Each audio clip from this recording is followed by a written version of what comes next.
तो एक बार देख लेते हैं प्रोविजन एंड रिजर्व में दोनों में क्या डिफरेंस है, या प्रोविजन का मतलब क्या होता है, रिजर्व का मतलब क्या होता है।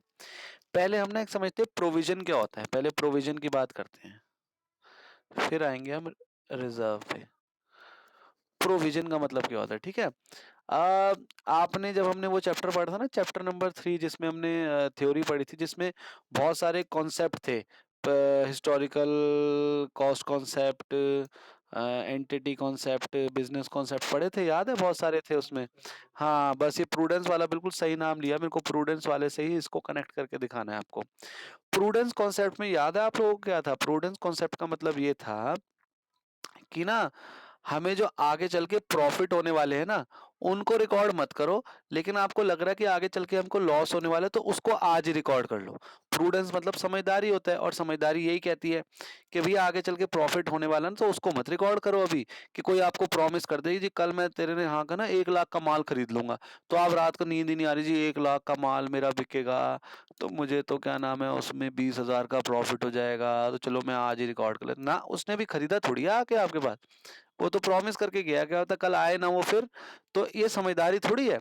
लेकिन हाँ, आपको लग रहा है मुझे आगे चल के लॉस हो सकता है, तो उसको आप आज ही रिकॉर्ड कर लो, ताकि आगे चल के आपको लॉस होगा तो आप उसके लिए पहले ही आपने आज उसको, समझ रहे हो, उसके लिए आपने आज ही रिकॉर्ड कर लिया ना उसको, आपने आज ही उसके लिए जो कहें अरेंजमेंट कर लिया, तो आगे चल के आपको लॉस होएगा तो इतना झटका नहीं लगेगा, क्योंकि आपने उसको आज ही मतलब पहले से उसके लिए अरेंजमेंट कर लिया कि हाँ भाई आगे चल के मुझे लॉस होने वाला है, तो नहीं मैं आज ही उसका अरेंजमेंट कर लेता हूँ। तो इसको कहते हैं समझदारी, मतलब कि प्रूडेंस कॉन्सेप्ट कहते हैं। तो उसी से रिलेटेड है प्रोविजन। तो प्रोविजन ना बहुत सारे टाइप के होते हैं, नाम आपको आगे चल के देखने को मिलेंगे, लेकिन एक सबसे इंपॉर्टेंट है, मैं उसी को लेके इसी पे एग्जांपल दूंगा। प्रोविजन फॉर डाउटफुल डेट, पता नहीं आप लोगों ने अभी तक इसको पढ़ा है या नहीं पढ़ा कहीं पर। प्रोविजन फॉर डाउटफुल डेट आया कहीं पे ये अभी तक word, provision for doubtful debt. हाँ जी, हाँ, प्रोविजन फॉर डाउटफुल डेट, ये क्या होता है। देखो ये एक प्रोविजन ही तो है, किस चीज का, डाउटफुल डेट का। डेट मतलब क्या होता है, डेटर। बैड डेट में भी क्या होता है, बैड मतलब खराब, और डेट मतलब आप उसको डेटर मतलब उसको शॉर्ट में लिखते हैं डेट, है ना, वैसे तो नाम डेटर डेटर होता है एक्चुअली में, डेटर मतलब जिससे पैसे लेने हैं। तो प्रोविजन फॉर डाउटफुल डेट का मतलब क्या है, प्रोविजन फॉर डाउटफुल डेट, इसका मतलब ये है कि आपको ना कुछ डाउटफुल है डेटर्स, मतलब आपको डेटर्स पे डाउट है कि यार ये कुछ लोग हैं मेरे पैसे देंगे या नहीं देंगे, तो आप उसके लिए प्रोविजन बना ले। तो कैसे, आप मेरा जरा मतलब समझो। मान के चलो आपके 1 लाख रुपए के डेटर्स हैं, कितने रुपए के डेटर्स हैं, 1 लाख रुपए के, मतलब आपने लोगों से कितने पैसे लेने हैं सॉरी 1 लाख रुपए लेने हैं, ठीक है। तो वो आपके डेटर्स हैं 1 लाख रुपए के, लेकिन ना आपको डाउट है, क्या उन डेटर्स पे डाउट है कि जो 1 लाख रुपए अलग अलग डेटर्स से, किसी से 10 लेने हैं आपको, किसी से 20,000, किसी से 15,000, किसी से 5,000, बहुत सारे होंगे 1 लाख में डेटर। क्या बताइए 1 लाख में आपके 6 डेटर्स हों, किसी से 25,000 लेने हो, किसी से 20, किसी से 5,000, ऐसे अलग अलग होंगे। तो आपको ऐसा लगता है कि यार इसमें से ना, इस 1 लाख में से 5,000 रुपए मेरे वापस नहीं आएंगे, 5,000 क्या हो जाएंगे, बेड डेट हो जाएंगे, आपको ऐसा लग रहा है, अभी हुए नहीं है। आपको साल जब शुरू हुआ आपने देखा 1 लाख के डेटर हैं, तो आपको डाउट है कि यार जब साल जब जैसे खत्म होते होते आएगा ना साल, तो 5,000 मेरे बेड डेट हो जाएंगे, मतलब मेरे को 5,000 रुपए का नुकसान हो जाएगा, मेरे को इन डेटर्स पे डाउट है कि ये 5,000 रुपए नहीं देंगे मुझे। तो अब आपको घंटी बज गई दिमाग में कि हाँ भाई ये 5,000 का मेरा लॉस हो सकता है, जरूरी नहीं है हो, लेकिन आपको लग रहा है अभी कि इस 1 लाख में से क्या पता 5,000 रुपए मेरे मारे जाएं, है ना। तो अब आपको क्या करना चाहिए इस पे, इसको आज ही रिकॉर्ड कर लेना चाहिए, क्योंकि आपको डाउट है, लग रहा है कि 5,000 रुपए मारे जा सकते हैं। तो इस 5,000 को ना, इस 5,000 के लॉस, हुआ नहीं है लॉस, लॉस नहीं हुआ ना अभी आपको, तो आपको इसका अरेंजमेंट करना है। तो आप इसका अरेंजमेंट क्या करोगे, आप अपने ना एक, क्या कहूं मैं उसको, एक ना अपने प्रॉफिट पहले ही कम कर दोगे। क्या कर दोगे, अपने प्रॉफिट पहले ही कम कर दोगे। अभी आपका प्रॉफिट कब निकलता है आप लोगों को पता है, आपका जो प्रॉफिट या लॉस है वो कौन सी डेट पे निकलता है, 31 मार्च। हर साल कौन से महीने की कौन सी डेट पे निकलता है, 31 मार्च। जैसे अब जो साल चल रहा है इसका प्रॉफिट कब निकलेगा, 31 मार्च 2021 को, क्योंकि ये फाइनेंशियल ईयर कब शुरू हुआ है, 1 अप्रैल 2020 को शुरू हुआ है, और खत्म कब होगा, 31 मार्च 2021 को, जो अभी फाइनेंशियल ईयर चल रहा है करेंटली। तो आपको प्रॉफिट कब निकलेंगे? 31 मार्च 2021 को आपका प्रॉफिट या लॉस जो है वो निकाला जाएगा। उस दिन आपको पता चलेगा कि आपने इस 1 साल में कैसा काम करा है, आपको प्रॉफिट हुआ है या लॉस हुआ है पूरे साल में, ठीक है? तो अब आपको जब एट द एंड जब साल होता है तो उस दिन ही आपके 5,000 का लॉस आप रिकॉर्ड करते हो एक्चुअल में, तो कि भाई 5,000 रुपए मेरे बैड डेट हो गए। ये आप कब रिकॉर्ड करोगे? 31 मार्च को ही करोगे, है ना? लेकिन अब आप 1 अप्रैल को जब आपके डेटर है 1 लाख रुपए के, ठीक है जी? तो आपको तभी डाउट है कि 5,000 रुपए शायद मेरे मारे जाएँ, और मैं फिर से बोल रहा हूँ, क्या पता आपको पूरे 1 लाख रुपए मिल ही जाएँ। आपको तो डाउट है अभी ना कि क्या पता ना दें, लेकिन दे भी सकते हैं, लेकिन हमें डाउट है कि हमको 5,000 का लॉस हो सकता है आगे चल के। 31 मार्च को जब हम रिकॉर्ड करेंगे तो क्या पता हमें 5,000 का लॉस रिकॉर्ड करना पड़े। तो उसके लिए आप अभी से क्या करते हो, 5,000 के प्रॉफिट को रोक लेते हो, या मैं कह सकता हूं कि आप 5,000 का लॉस पहले ही दिखा देते हो। आप 5,000 का लॉस क्या कर देते हो, पहले ही दिखा देते हो, या मेरी लैंग्वेज समझ लो, मैं ये कह रहा हूं कि आप 5,000 के प्रॉफिट अपने कम कर देते हो पहले ही। ठीक है जी? पहले ही क्या कर देते हो, अपने 5,000 के प्रॉफिट कम कर देते हो, या 5,000 का लॉस पहले ही दिखा देते हो, जो आगे चल के क्या पता आपको हो और क्या पता ना हो। तो ये तो हो गया प्रोविजन। ये क्या हो गया, प्रोविजन, के भी आपके प्रॉफिट नहीं निकले, आपने प्रॉफिट में से पहले ही 5,000 रुपए चार्ज कर लिए। मतलब अगर आपको आगे चल के, आपको मान के चलो आगे चल के 50,000 का प्रॉफिट होने वाला है, तो आपने अपने प्रॉफिट पहले ही 45,000 कर लिए, समझ गए? आपने अपने प्रॉफिट 5,000 से पहले ही कम कर लिए। अभी अभी आपने, आज की डेट पे बता रहा हूँ, 1 अप्रैल को। प्रॉफिट तो 31 मार्च को होगा, तब पता चलेगा एक्चुअल में कितने बैड डेट हुए, कितने नहीं हुए। लेकिन अभी मैं बता रहा हूँ आपको, अभी आप क्या कर लेते हो, 5,000 का पहले ही अपने प्रॉफिट में से चार्ज कर लेते हो, प्रॉफिट अपने कम कर लेते हो पहले ही, बिना ये सोचे कि होगा या नहीं होगा। लेकिन आपको फिर से बोल रहा हूँ कि आपको पता है ना भाई 1 लाख रुपए किस किस को दिए, तो आपको पता है कि यार ये बंदा मेरे पैसे मार सकता है, ये बंदा क्या पता पैसे ना दे। डाउट हो सकता है ना किसी पे भी, तो ऐसे ही बिजनेस ने भी क्या होता है उस पर डाउट कराओ कि एक बंदा है जिसने 5,000 देने, क्या पता ना दे। तो आप पहले ही प्रोविजन बना लेते हो 5,000 का, जो आप अपने प्रॉफिट में से चार्ज कर लेते हो, मतलब अपने प्रॉफिट पहले ही कम कर लेते हो आप। That is provision. अब बात करते हैं रिजर्व की। अब हम बात करते हैं रिजर्व की। ठीक है जी, रिजर्व क्या होता है, अब रिजर्व को जरा समझते हैं। ठीक है जी, अब रिजर्व को समझते हैं। रिजर्व का मतलब क्या हुआ, रिजर्व का मतलब होता है आपने सेविंग करना है। जैसे 31 मार्च 2021 को आपका प्रॉफिट आ गया फॉर एग्जांपल 80,000 रुपए। ठीक है, 80,000 प्रॉफिट आ गया आपका 31 मार्च 2021 को। तो आपने, रिजर्व का मतलब समझो क्या होता है, जैसे 80,000 प्रॉफिट आ गया, तो इसमें से आप कहते हो कि भाई हम ना इसमें से 10,000 रुपए तो ना अलग रख देते हैं, एक गुल्लक बना देते हैं, उसमें डाल देंगे ये 10,000 रुपए। किस चीज के लिए, कि भाई आगे चल के कोई कंपनी को हमारी जो मतलब ये जो फर्म है या जो बिजनेस कर रहे हैं उसमें जरूरत पड़ेगी तो उसको यूज कर लेंगे। जैसे 70,000 तो आपने क्या करा, दोबारा बिजनेस में लगा दिए। ठीक है, या आपने अपने घर ले गए, ड्राइंग कर ली, कुछ भी हो सकता है। इसकी हम बात नहीं कर रहे, 80,000 में से 70,000 आप घर ले गए, या आपने बिजनेस में दोबारा लगा दिए। लेकिन 10,000 रुपए आपने एक गुल्लक में डाल दिए। वो गुल्लक कहाँ पड़ी है, आपके बिजनेस में ही पड़ी है, आपके बिजनेस में पड़ी है वो गुल्लक। वो 10,000 आपने साइड कर लिए, जिसको इंग्लिश में कहते हैं सेट असाइड। आपको भी मान के चलो, जैसे मान के चलो आपको 2,000 रुपए वो मिलती है पॉकेट मनी आपको आपके घर वालों से फॉर एग्जांपल।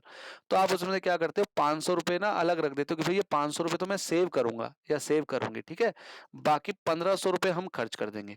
तो आपने जो 500 रुपए सेव करे हैं ना, वो आपने क्या कर दिया, रिजर्व कर दिया। रिजर्व करने का मतलब ही देखो क्या होता है, रिजर्व मतलब क्या होता है, रिजर्व में रखना मतलब कि अलग से रख देना, कि भाई कभी कोई जरूरत आई या कुछ जरूरत पड़ी तो मैं इस 10,000 रुपए को तब खर्च करेंगे।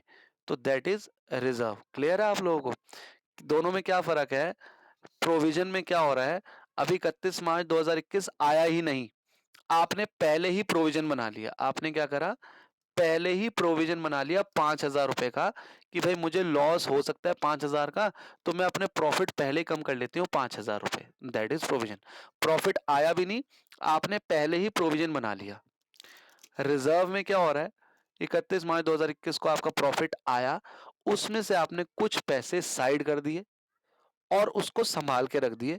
बाकी पैसे आप खर्च करो चाहे बिजनेस, उसकी बात नहीं कर रहा मैं, रिजर्व बता रहा हूँ कि आपने कुछ पैसे एक अलग से गुल्लक में डाल दिए, सेव कर लिए, रिजर्व कर लिए अलग से, कि आगे कोई दिक्कत आए या कुछ आए तो तब हम इस पैसे को निकालेंगे।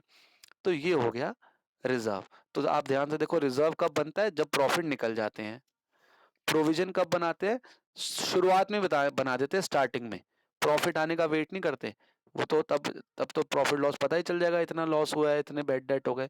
ये तो हम शुरुआत में बनाए थे, हमें क्या पता कितना बैड डेट होने वाले हैं, लेकिन हम एक अंदाजा लगाते हैं भाई इतने पैसे मारे जाएंगे, तो पहले ही अपना प्रॉफिट चार्ज कर लो। तो ये प्रोविजन और रिजर्व में डिफरेंस है। ठीक है जी। इसमें अभी तक किसी को डाउट है तो पहले ये पूछ लो मुझसे। हाँ जी, इस चैप्टर का फर्स्ट पेज अगर आप निकालोगे तो इसमें देखो पहले प्रोविजन के बारे में बताया हुआ, और आपको एग्जाम में क्या लिखना है जरूर, जो वर्ड वो आपको ध्यान से देख लो जो मैं बताने वाला हूँ। ठीक है। लिखा है provision is an amount set aside by charging it.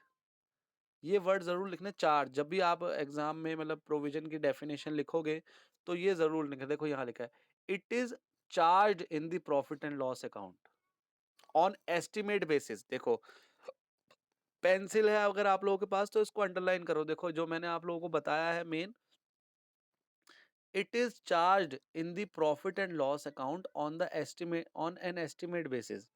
ये प्रॉफिट एंड लॉस अकाउंट का एक चार्ज होता है, मतलब profit and loss account last में बनता है, आप लोगों को पता है जब प्रॉफिट या लॉस निकालते हैं तो उसमें इसको एक चार्ज मानते हैं। चार्ज मैंने क्या बताया था कि ये हमें प्रॉफिट को पहले ही चार्ज कर लेते हैं, कम कर लेते हैं। तो ये वर्ड आपने एग्जाम में जरूर लिखने, जब भी इसकी डेफिनेशन लिखोगे तो आपने जरूर लिखना है it is a charge in the profit and loss account on an estimate basis. ठीक है। और देखो वरना अदर वर्ड्स में भी देखो इटैलिक्स में लिखा हुआ है, a provision is a charge against profit for the purpose of providing for any liability और लॉस। देखो अब मैं इसको अगर पढ़ूंगा तो अब मैं इसकी हिंदी बताऊंगा, पहले फिर से पढ़ता हूँ फिर इसको ट्रांसलेट करता हूँ। Provision is a charge against profit, ये प्रॉफिट के अगेंस्ट में एक चार्ज है, मतलब प्रॉफिट को कम करना है ये। फॉर किसके लिए? For the purpose. अब पर्पज बता रहे क्यों करना है हमें ऐसे। For providing, for the purpose of providing any loss. अभी लाइबिलिटी को भूल जाओ, तो फिर से पढ़ रहा हूं। प्रोविजन जो है एक चार्ज है प्रॉफिट के अगेंस्ट में, जिसका पर्पस क्या है? लॉस को प्रोवाइड करना। तो यही तो मैंने बताया था कि आगे चल के हमको लॉस हो सकता है, बेड डेट वगैरह कुछ हो सकते हैं, तो उसके लिए हम पहले ही एक चार्ज एक बना देते हैं प्रॉफिट के अगेंस्ट में, उसको प्रोविजन कहते हैं। यही बताया था मैंने, बड़ा सिंपल है। आगे एग्जांपल दे रहा है, provision for depreciation, provision for doubtful debt, provision for repair and provision for tax. तो ये अलग अलग तरीके के प्रोविजन बनते हैं, ये एग्जांपल्स दिए हुए हैं। तो मैंने अभी आपको इसमें से प्रोविजन फॉर डाउटफुल डेट का एक एग्जांपल भी दिया है साथ साथ, है ना। तो इस तरीके से आपको ये प्रोविजन मैंने क्लियर कर दिया, बाकी सारा आगे नहीं पढ़ रहा मैं, आप लोग पढ़ोगे आपको समझ आ जाएगा। हालांकि ज्यादा कुछ पढ़ना भी नहीं है इसमें, बड़ा छोटा सा चैप्टर है, ज्यादा कुछ इसमें आता भी नहीं। अब पहले मैं एक बार रिजर्व भी क्लियर कर दूं। रिजर्व मैंने क्या बताया था आपको, इसको कहते हैं it is an appropriation of profit. वो क्या था? अच्छा देख लो, एक वर्ड याद रख लो, इसके साथ जो आपने वर्ड लिखने हैं प्रोविजन के साथ जब डेफिनेशन लिखोगे तो जरूर लिखना है it is an charge against profit. ठीक है, ये वर्ड जरूर लिखने हैं, तीन वर्ड तो जरूर। प्रोविजन जो वो क्या है, चार्ज अगेंस्ट प्रॉफिट है, और रिजर्व क्या है, ये एक एप्रोप्रिएशन ऑफ प्रॉफिट है, एप्रोप्रिएशन ऑफ प्रॉफिट। अभी समझा देता हूँ क्या होता है ये। ठीक है, ये दो वर्ड जरूर लिखने हैं, ये चार्ज अगेंस्ट प्रॉफिट और प्रोविजन मतलब, और रिजर्व मतलब appropriation of profit. Appropriation of profit क्या होता है कि ये जो प्रॉफिट है ना उसको आपने बांट दिया। ये जो रिजर्व है उसको आपने बांटा है कि नहीं बांटा? 80,000 को 10,000 अलग बांट दिए गुल्लक में, बाकी जो पैसे थे वो जो है खर्च वर्च कर लिए, जो भी करा। तो रिजर्व का मतलब है कि जो आपको प्रॉफिट हुआ उसको बांटना। आपने क्या बांटा? उसको आपने गुल्लक में डाल दिया ना, तो ये क्या हो गया? Appropriation of profit. ठीक है जी, तो ये वर्ड जरूर याद रखने हैं। अ, अब देखो यहाँ पढ़ भी लेते हैं, रिजर्व की बात करते हैं। यहाँ रिजर्व है ये टॉपिक, उसको पढ़ रहा हूँ मैं। Reserve are the amounts set aside out of profit. देखो आउट ऑफ प्रॉफिट्स मतलब प्रॉफिट आने के बाद सेट असाइड, साइड करते हैं उसको। प्रॉफिट आने के बाद उसको साइड करते हैं रिजर्व के अमाउंट को। तो यही बताया था मैंने, जब प्रॉफिट हो जाता है उसके बाद उस पैसे को साइड करते हैं, जिसको रिजर्व कहते हैं। अब आगे देखो क्या लिखा है, it is an appropriation of profit. ठीक है। और क्यों देखो क्यों पैसे को साइड करा जाता है? एप्रोप्रिएशन क्या बताया था मैंने कि भाई अलग से गुल्लक में डाल देते हैं, क्यों? अब देखो आगे रीज़न बता रहा है। To strengthen the financial position of the business. Strengthen मतलब क्या होता है कि फाइनेंशियल पोजीशन जो हमारे बिजनेस है उसको स्ट्रेंथ देना। क्यों? आगे चल के कोई अनहोनी हो गई, हमको लॉस हो गए ज्यादा, तो हम अपने एम्प्लॉयज की सैलरी कहाँ से देंगे? तब हम इस गुल्लक में से निकाल के दे देंगे। मैंने क्या कहा है, इस गुल्लक में हर साल थोड़ा थोड़ा पैसा डालते जा रहे हैं हम। क्यों डाल रहे हैं? कि आगे चल के कभी हमारी जो बिजनेस है उसको लॉस हो जाए या कोई ऐसी चीज हो गई हमें पैसों की जरूरत पड़ गई, तो क्या हम बैंक से लोन लेंगे? इससे अच्छा है ना हमने अपनी गुल्लक में पैसे इकट्ठे करे हुए हैं, उसको निकाल लो। तो क्या कर रहा है, हमारे जो फाइनेंशियल पोजीशन है मतलब हमारे बिजनेस को स्ट्रेंथन दे रहा है। ये जो पैसा है इसको हम क्या कर सकते हैं, आगे चल के हमारे काम आ सकता है। तो इसलिए लिखा है कि ये जो अप्रोप्रिएशन ऑफ प्रॉफिट है, जो रिजर्व है, ये क्यों बनाया जाता है? क्योंकि ये हमारे फाइनेंशियल पोजीशन जो है बिजनेस की उसको स्ट्रेंथन मतलब कि उसको स्ट्रेंथ देने के लिए। ठीक है जी। तो देखो क्या लिखा है आगे, reserves are not set aside to meet a liability और डेप्रिसिएशन। ठीक है, कह रहा है जो रिजर्व का पैसा है ना, वो उसको इसलिए नहीं साइड करा जाता कि हमने कोई लॉस पे करना है या लायबिलिटी पे करनी है। इसको किस लिए किया जाता है भाई, आगे चल के कोई इमरजेंसी हो गई तो उसके लिए। और प्रोविजन क्यों करा जाता है? क्योंकि हमें क्या पता कोई लॉस हो सकता है, हमें लग रहा है ऐसा लॉस हो सकता है, तो इसलिए उसको प्रॉफिट में से चार्ज करा जाता है। ठीक है? अब यहाँ पे आपको रिजर्व्स के भी एग्जांपल दे रहे हैं, जैसे हम प्रोविजंस के एग्जांपल पढ़े थे। यहाँ है reserve for general reserve, reserve for expansion, reserve for equalisation और डिविडेंड। ये सब हम बाद में देखेंगे कि इसकी क्या जरूरत है। एक एक रिजर्व फंड और समझ लेते हैं, कभी कभी इसकी डेफिनेशन भी आ जाती है कि रिजर्व फंड क्या होता है। ठीक है, कह रहा है द अमाउंट ऑफ रिजर्व, जो हमने पैसा गुल्लक में डाला था, अगर हम उसको कहीं आउटसाइड इन्वेस्ट कर देते हैं। जैसे एक एग्जांपल समझो, हमने इस गुल्लक का पैसा अगर गुल्लक में पड़े रहने दिया, जो गुल्लक हमने बनाई है अगर गुल्लक में ही पड़े रहने दिया पैसा, तो दैट इज रिजर्व, वो रिजर्व हो गया। लेकिन आप मुझे बताओ, गुल्लक में पैसा पड़ा रहेगा तो क्या वो बढ़ेगा? उतना ही रहेगा ना। लेकिन कह रहा है अगर आपने उस गुल्लक का पैसा, जो रिजर्व का पैसा, वो कहीं इन्वेस्ट कर दिया, उसकी एफडी करा दी, उसको कहीं म्यूचुअल फंड में लगा दिया, कहीं लगा दिया, तो उसको हम रिजर्व फंड नाम दे देते हैं। अगर गुल्लक में पैसा है समझो, हमने उसको छेड़ा नहीं, तो दैट इज रिजर्व। और अगर उस पैसे को हमने कहीं इन्वेस्ट कर दिया ताकि वो पैसा और बढ़े, तो that is reserve fund. Clear है? तो ये आपका रिजर्व फंड हो गया। अब इतना मेरे ख्याल क्लियर है आप लोगों को। इतना जितना मैंने अभी तक कराया, उसमें कोई डाउट है तो पूछ लो पहले। हाँ जी, अब हम पढ़ रहे हैं difference between reserve and provision. तो जरा देखना, आपको कहोगे कि सर ये तो आपने दोबारा रिपीट ही कर रहे हो, देखो ये तो हमने पढ़ लिया है, जरा देखो। रिजर्व का नेचर, नेचर क्या है कि it is an appropriation of profit, अभी हमने पढ़ा है। It is a charge against profit, तो ये तो मैंने आपको बता दिया क्यों होता है ये चार्ज, किसको क्यों कहते हैं, इसको अप्रोप्रिएशन क्यों कहते हैं। फिर पर्पस क्या है? देखो रिजर्व को बनाने का पर्पस क्या है, it is created to strengthen the financial position, है ना। तो and to meet unforeseen liability और लॉसेस, तो इसका पता चल गया आपको कि भाई फाइनेंशियल पोजीशन को स्ट्रेंथ करने के लिए, ये इतना सा ही लिखना है आपने एग्जाम में। और ये क्यों बनाया जाता है? It is made to meet known liability या नोन लॉस, जो आपको पता है कि भाई मुझे ये होने वाला है लॉस, या ये लायबिलिटी क्रिएट होने वाली है, तो उसके लिए प्रोविजन बनाया जाता है। और लिखा है if the amount is not determined. तो देखो इसमें अमाउंट तो एग्जैक्टली नहीं पता होता, हमें ये तो पता होता है लॉस होने वाला है, एग्जैक्टली कितना होने वाला है ये नहीं पता, तो हम एक एस्टिमेट बेसिस पे बनाते हैं, अभी हमने पढ़ा भी था ना पीछे डेफिनेशन में। फिर लिखा है effect on profit, it is debited to the P and L appropriation account, hence profit is not affected. तो देखो इसमें प्रॉफिट इफेक्ट नहीं होता, प्रॉफिट आने के बाद ही तो हम प्रॉफिट को अलग करते हैं। रिजर्व में क्या होता है, क्या ये प्रॉफिट पे इफेक्ट डालता है? नहीं। प्रॉफिट कितना आया था अभी हमने जब क्वेश्चन, ये मैंने आपको समझाया था, इसमें प्रॉफिट कितना आया था, 80,000 आ गया। उसके बाद प्रॉफिट आने के बाद हमने उसको अलग करा है ना, तो इसने एक्चुअल में प्रॉफिट में तो कोई मतलब उसको क्या कहें, डिस्टर्ब नहीं किया। प्रॉफिट तो पहले आने दिया हमने कि 80,000 आ रहा है, उसके बाद फिर हमने रिजर्व निकाला है। लेकिन प्रोविजन में क्या होता है, मैंने आपको क्या कहा था, हम पहले ही प्रॉफिट कम कर लेते हैं। तो जहां 50,000 का प्रॉफिट आने वाला था, वहां कितना आएगा, 45,000 आएगा। तो यही वो कह रहा है, कह रहा है कि ये जो है क्या प्रॉफिट पे इफेक्ट डालता है? तो कह रहा है नहीं, रिजर्व जो है वो प्रॉफिट पे इफेक्ट नहीं डालता। लेकिन कह रहा है क्या प्रोविजन प्रॉफिट पे इफेक्ट डालता है? कह रहा है हाँ, प्रॉफिट इज रिड्यूस्ड, प्रॉफिट जो है इसमें कम हो जाता है, अभी बताया ना 50 से 45 हो जाएगा। फिर आगे पढ़ते हैं इन्वेस्टमेंट। कह रहा है जो रिजर्व है वो बाहर आउटसाइड बिजनेस के इन्वेस्ट किया जा सकता है।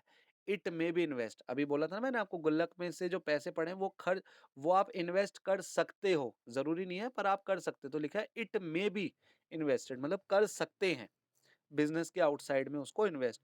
क्या प्रोविजन को कर सकते हैं? नहीं, ये तो वैसे हमने चार्ज बनाया उसको, हमने तो वैसे अपने प्रॉफिट कम करे, तो इसको कैसे इन्वेस्ट करोगे आप। अब डिस्ट्रीब्यूशन की बात करते हैं। Unutilised part can be distributed as dividend, it reduces divisible profit. इसको छोड़ दो, ये आपके मतलब का नहीं है, फिर इसके लिए आपको 12th की पहले अकाउंट्स पढ़ने पड़ेगी, तब समझ आएगा, इस पॉइंट को छोड़ दो। फिर आगे लिखा है कंपल्जन, कह रहा है it is created out of profits as a matter of prudence. कह रहा है कि क्या कोई कंपल्जन है रिजर्व और प्रोविजन को बनाने की, कंपल्जन बता रहा है आपको, या प्रूडेंस समझदारी। कह रहा है ये प्रॉफिट के बाद, आउट ऑफ प्रॉफिट मतलब प्रॉफिट होने के बाद क्रिएट किया जाता है। क्यों? प्रूडेंस के लिए। प्रूडेंस मतलब समझदारी है भाई, कि आपको कुछ पैसा सेव करना चाहिए। आपके घर वाले भी कहते होंगे ना कुछ पैसा सेव करो, क्यों? समझदारी वाली बात कर रहे हैं घर वाले। और ये क्या, it is made out of legal necessity. तो ये समझदारी तो है ही कि आपको बनाना चाहिए, लेकिन ये लीगल नेसेसिटी भी है। कानून में भी कह रखा है कि आप बिजनेस करते हो तो आपको जो है प्रोविजन बनाना पड़ेगा। आपको पता है ये जो बैंक होते हैं, जो बैंक है जितने भी इंडिया में, उनको कितना सारा प्रोविजन बनाना पड़ता है। हजारों करोड़ों का प्रोविजन बनाते हैं वो, क्योंकि कितने लोग होते हैं बैंक से लोन लेते हैं फिर वापस नहीं करते, तो उनको भी तो बेड डेट हो जाता है बैंक का भी। तो इसलिए वो बहुत तगड़े तगड़े प्रोविजन बनाते हैं, क्योंकि उनको पता है कि भाई हमारे इतने में से शायद इतने पैसे वापस ना आए। तो ये एक लीगल नेसेसिटी है, कानून में भी है कि आपको बनाना पड़ेगा प्रोविजन तो हर हाल में। ठीक है जी।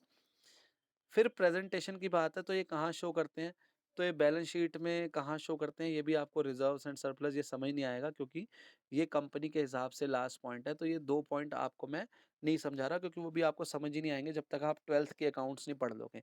तो मेरे ख्याल ये भी क्लियर हो गया आपको, जो मैंने बताया इनमें डिफरेंस जितने थे आपके काम के वो मैंने बता दिए।